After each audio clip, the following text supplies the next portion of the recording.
Okay, welcome everybody. Thank you for joining us in the Zera Shimshon. We're in Parshat Shelach-Moshe Dalet. We're in the Parsha where Moshe Rabbeinu is now begging, davening to HaKadosh Baruch Hu to save Klal Yisrael. HaKadosh Baruch Hu's at this point's intention is to wipe out Chas Shalom and to not leave anybody over, save Moshe Rabbeinu, and start Klal Yisrael all over again from Moshe Rabbeinu. No 40 years in the Midbar. Forget the Midbar. Forget anything else. This was HaKadosh Baruch Hu's intention at this point. Moshe Rabbeinu was begging Hashem, davening to Hashem. The crux of his argument is that the Mitzrayim will say, you took Klal Yisrael out of Mitzrayim with force. Means to say, says the Zera Shimshon inside, that if Hashem did not take Klal Yisrael out of Mitzrayim, then the Mitzrayim would not have any tightness. What kind of argument is this? It doesn't make any sense. It's a counterintuitive argument. On the contrary, because Hashem was able to take Klal Yisrael out of Mitzrayim, that shows how great Klal Yisrael is. V'oid amru, says the Zera Shimshon, Shimu ki ata Hashem. The Mitzrayim will say that you are Hashem. V'anancha oimed, and you brought the clouds of glory, danane kaveh, to Klal Yisrael. V'hemisa, and he killed them all out. Nira, she'ikra piskon peh sheyesh l'Mitzrayim. It seems that Moshe's argument to Hashem to defend Klal Yisrael was that the Egyptians will say, Mipnei shakadosh baruch hu heitiv liYisrael, because Hashem did so many good things for Klal Yisrael. He brought them the man, he arrested the Shechina, he helped them build the Mishkan, he brought down Aliyah Kaved. L'chein, because of all those good things, mi bilti yecholes Hashem. Hashem chas v'shalom is unable to bring Klal Yisrael into Eretz Yisrael. That was Moshe Rabbeinu's argument. Moshe Rabbeinu's argument was that if you don't save Klal Yisrael and actually bring them into Eretz Yisrael, the Mitzrayim will say Chas v'Shalom, and it will be Kiddush Chilul Hashem. Why? Because you took Klal Yisrael out of Mitzrayim with force. That doesn't make any sense, says the Zera Shimshon.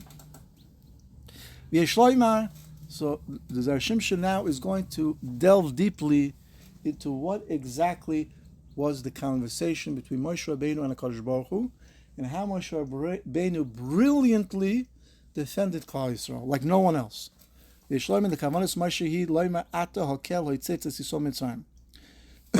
Rabbeinu says to HaKadosh Baruch Hu, you took us out of Mitzrayim, and you really shortened the time that we were supposed to be there. We were supposed to really be in Mitzrayim for 400 years. All different terutzim, but we weren't there for 400 years, we were there for approximately 280. A lot of different reasons why, but at the end of the day, we weren't there for 400 years, which is what you told Avraham Avinu where we were going to be. V'shaloi b'haskamas ha-Mitzrayim. Shaloi b'rtzon ha-Mitzrayim. The Mitzrayim didn't agree to that. Now, it doesn't literally mean the actual Egyptians, it means they're Malachim and Shemayim. The Malachim and Shemayim told HaKadosh Baruch Hu, how could you take them out early? You decreed that they will be in Egypt for 400 years. Hashem said, I don't care. This is what I want to do. They didn't agree. So now what Moshe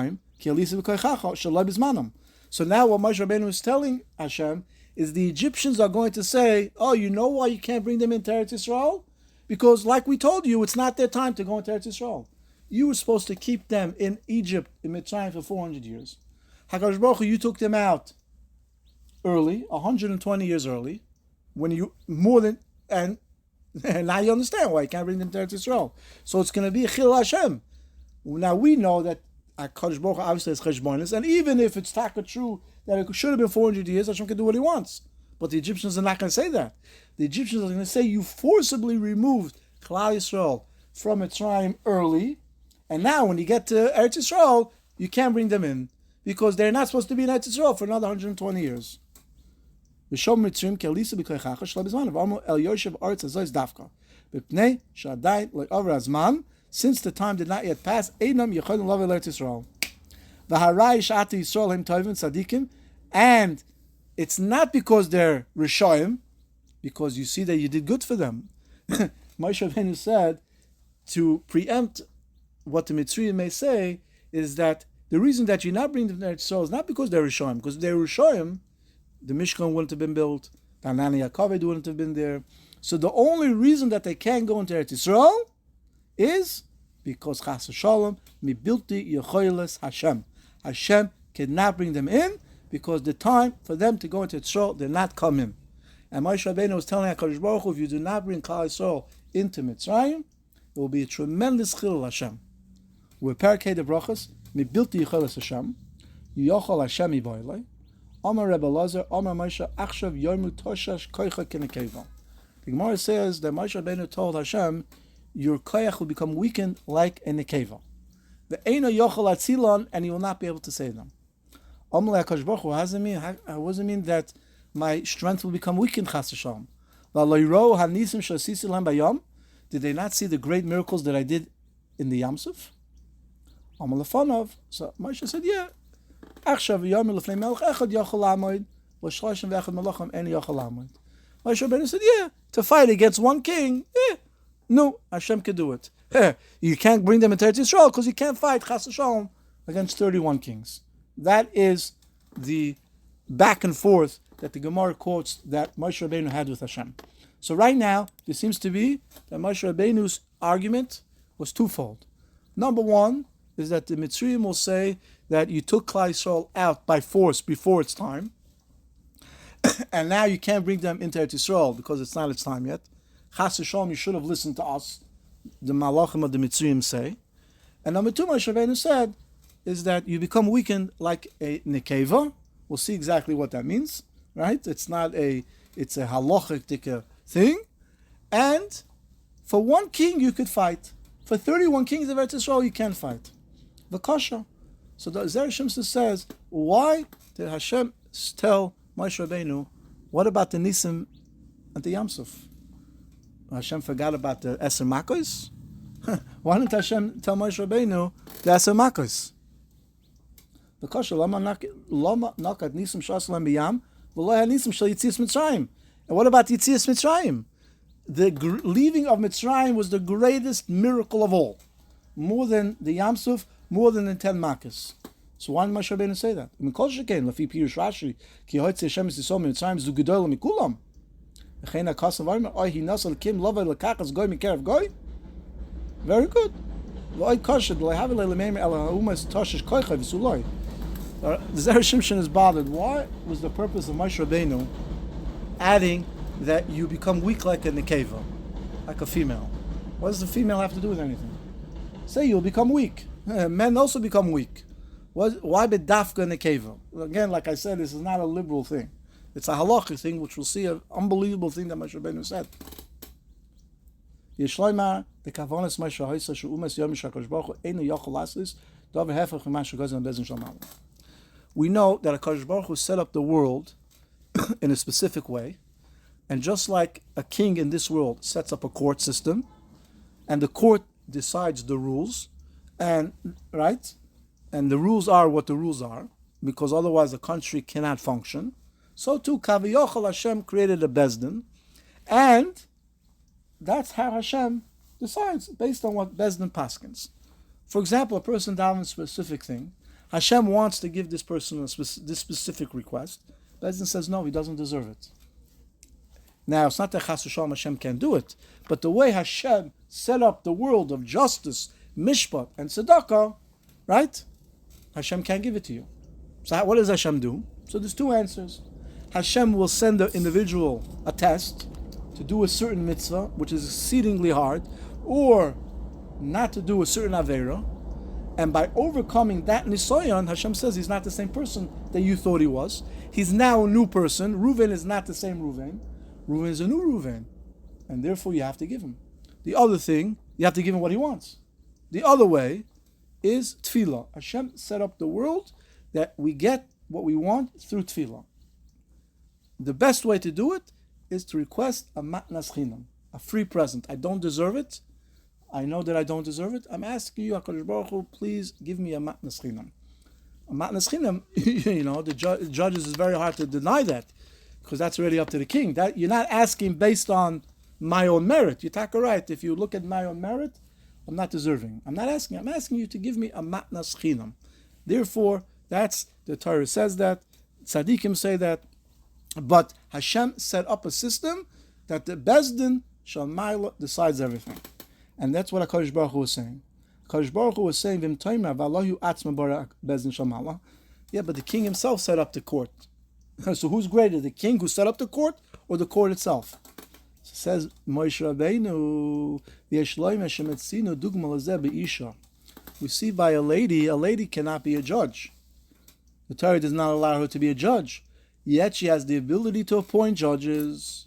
Right? We know that Zera, who was the shofetes, could not judge Klal Yisrael, but she had the ability to appoint judges. So Kaviyachol, what Moshe Rabbeinu was telling HaKadosh Baruch Hu, you are like a woman who is able to appoint the Bezdin. That's what the Mitzrayim will say, that you are like a woman who's able to appoint Bezdin, but cannot be a Bezdin. So you can't overrule the Bezdin. And you know why Klal Yisrael can't go in? Because you don't have the ability to bring them in, because the time is not coming yet. That was what he was saying. Va'achshav yoymu toshesh koicha kenekeva dafka api shu atzmai bora bezin shalmala afa pikein eino yochol lahab. So it's hepech kavanosam. So Hashem says, well, wait a minute. You see the nisim that I did at the Yam Suf. In the Yam Suf, the Or Chaim says that not everybody agreed to allow the river to split, the Yam Suf to split. Why didn't Hashem say Yitzias Mitzrayim? Because not everybody agreed. So very good. You know why Yitzias Mitzrayim were able to take them out? Chas v'shalom, the Mitzrayim would say, because the Bezdin allowed you to do it. So Hashem said, yeah, but the Bezdin didn't allow me to split the Yam Suf. We know that the Malachim of the Mitzrayim were very against splitting the Yam Suf, and then they said, even if you're going to split the Yam Suf, don't punish the Mitzrayim, they don't deserve it, and I still did it anyways, right? Says Moshe Rabbeinu, yeah, because you're the king, for one country, the Bezdin didn't want to argue with you, right? Sometimes the king says, listen, I think we should do this. All his advisors say the opposite. The way the king set up the court is he listens to his advisors. It wasn't a big deal to argue with him, so the advisors decided, listen, let the king do what he wants in this case. That was with Mitzrayim, says the Zera Shimshon. The Yitaka right, the Bezdin Shalmala did not want you to kill out the Egyptians by the Yam Suf. But for one king, they were going to make a big deal out of it. But now you want to attack 31 kings? That Bezdin is not going to allow you to do. So the Egyptians are going to say that HaKadosh Baruch Hu, you created the Bezdin, but you don't have the ability to overcome them. Chas v'sholom, you're not the Melech Malchei HaMelechim. You're not the Adon HaKol. Because a king can do whatever he wants. We know that a king who's going down the road, if he says, I don't want to make a circle to get to the other side, he just cuts right across. He breaks people's houses. Melech Paretz Geder. He can do what he wants. He's the king. But you, Hashem, Chas v'sholom, can't do it. Because the Bezdin Shalmala doesn't allow you to do it. And therefore, if you don't save Klal Yisrael, the Egyptians, the Umas of the Olam are going to say, Hashem is unable to do it. He took them out early, Chas v'sholom, he shouldn't have taken them out. He should have listened to us. And you see, he can't bring them in. And even if he's going to bring them in, the Bezdin Shalmala doesn't let him bring him in. So Moshe Rabbeinu said, look what's going to happen. It's going to be a tremendous chil Hashem. Hashem said, Emes, salachti kidvarecha. Now it's true that there was punishments, and the door that was in the Mitzrayim, that came out of Mitzrayim, they from 20 to 60 didn't come out. But the younger generation that also left Mitzrayim, anybody below 20 did leave Mitzrayim. There were many people that were below 20 that they weren't included in this punishment. They were in Mitzrayim, right? Somebody who was 18 years old left Mitzrayim. When he went into Eretz Yisrael 40 years later, he was 58, no problem. So Hashem at the end said to Moshe Rabbeinu, you're right. It will be a much bigger kavod. It will be a tremendous kiddush Hashem if I bring them into Eretz Yisrael. This part of the Chelek can't go in, but other Chelek that did leave Mitzrayim will go in. And that's why Hashem said the famous words, Salachti kidvarecha. And at the end, Hashem did not go through with his plan to destroy the entire Klal Yisrael. Instead, part of Klal Yisrael was punished, but at the end, Hashem gave us a forgiveness. Moshe Rabbeinu brilliantly defended Klal Yisrael. That was his job, the Raya Mehemna. He protected us. We know that in Megillah, at the time of Purim, it was Moshe Rabbeinu that saved us with Mordechai and Esther. Maybe you will that today Moshe Rabbeinu should save us again. Have a wonderful week.